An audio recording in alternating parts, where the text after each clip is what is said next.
नमस्कार दोस्तों, आज हम लोग वट सावित्री की कथा सुनते हैं। एक समय की बात है, एक यशपति नाम के राजा थे। उनकी कोई संतान नहीं थी। राजा ने संतान प्राप्ति के लिए अनेकों यज्ञ किए, जिसके फल स्वरूप उन्हें एक पुत्री प्राप्त हुई। राजा ने पुत्री का नाम सावित्री रखा। समय गुजरता गया और सावित्री विवाह योग्य हो गई। राजा को सावित्री के लिए कोई अच्छा वर नहीं मिल रहा था। राजा परेशान हो गए। तब एक दिन राजा ने अपनी पुत्री से कहा कि तुम अपने लिए स्वयं वर वरण कर लो। सावित्री अपने मंत्रियों के साथ यात्रा के लिए निकल गई। समय बीतता गया। सावित्री अनेकों जगह गई, फिर अपने महल लौट आई। संयोगवश उस समय उसके पिता के साथ देवर्षि नारद भी थे। सावित्री ने उन्हें प्रणाम किया। राजा यशपति ने सावित्री से उनकी यात्रा का समाचार पूछे। सावित्री बोली, पिताजी तपोवन में अपने माता पिता के साथ निवास कर रहे सत्यवान मेरे लिए योग्य है। मैंने मन से उन्हें अपना पति चुन लिया है। सावित्री की बात सुनकर देवर्षि नारद चौंक गए और बोले, राजन, सावित्री ने तो बहुत बड़ी भूल कर दी। ये सुनकर यशपति चिंतित हो गए और बोले, हे देवर्षि, सत्यवान में ऐसा कौन सा अवगुण है? इस पर देवर्षि नारद ने कहा, राजन, सत्यवान के पिता शत्रुओं द्वारा राज्य से वंचित कर दिए गए हैं। वे वन में तपस्वी जीवन व्यतीत कर रहे हैं और अपनी दृष्टि भी खो चुके हैं। सबसे बड़ी कमी ये है कि सत्यवान अल्प आयु है। 12 वर्ष की आयु में से अब उनके पास केवल 1 वर्ष की आयु शेष रह गई है। नारद जी की बात सुनकर यशपति ने सावित्री को समझाया कि दूसरे उत्तम गुणवान पुरुष को अपना पति के रूप में चुन लो। सावित्री बोली, पिताजी, आर्य कन्याएं अपने पति को एक ही बार वरण करती है। राजा एक ही बार आज्ञा देता है और पंडित एक ही बार प्रतिज्ञा करते हैं। पुत्री के हठ के आगे पिता विवश हो गए और सावित्री की विवाह सत्यवान के साथ पूरे विधि विधान से करवा दिए। विवाह के बाद सावित्री अपने पति और सास ससुर के साथ वन में रहने लगी। जैसे जैसे समय बीतता जा रहा था, सावित्री का मन का भय भी बढ़ता जा रहा था। नारद जी के कहे अनुसार जब उनके पति का आयु मात्र 4 दिन बची, तब सावित्री ने 3 दिन पहले से व्रत रखना शुरू कर दिया।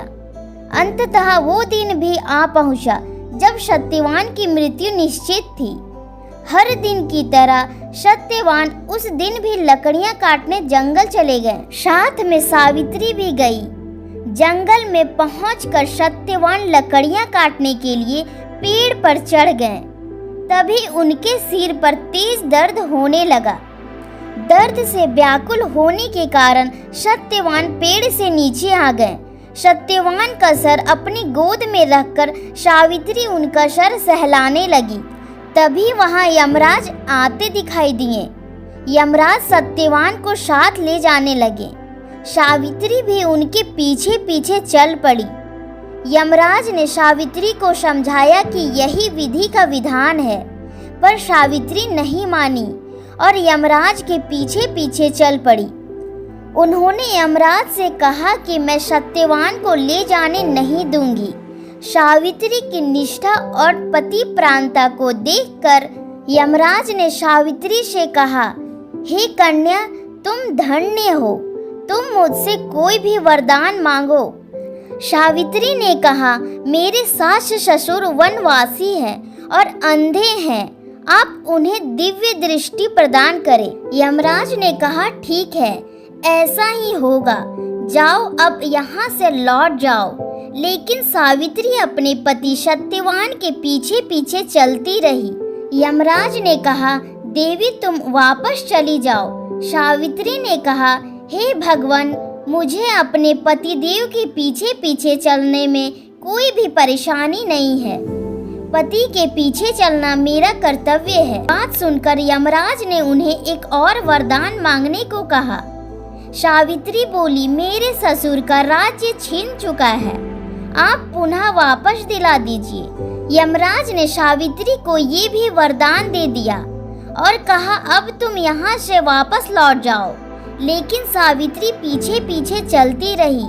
सावित्री को चलते देख यमराज ने सावित्री को तीसरा वरदान मांगने को कहा। इस बार सावित्री ने 100 संतानों का सौभाग्य का वरदान मांग लिया। यमराज ने इसका भी वरदान दे दिया। फिर वहां से यमराज चलने लगे। सावित्री ने यमराज से कहा, हे प्रभु, मैं एक पतिव्रता पत्नी हूँ। आपने मुझे पुत्रवती होने का वरदान दिया है। अब आप मेरे पति को कैसे ले जा सकते हैं? ये सुनकर यमराज को सत्यवान का प्राण लौटाना पड़ा। यमराज अंतर्ध्यान हो गए और सावित्री उसे वट वृक्ष के पास आ गई, जहाँ उसके पति का मृत शरीर पड़ा था, और सत्यवान फिर से जीवित हो गए और वो दोनों खुशी खुशी अपने घर की ओर चल पड़े। जब दोनों घर पहुँचे तो उन्होंने देखा कि उनके माता पिता का आंखें लौट आई है।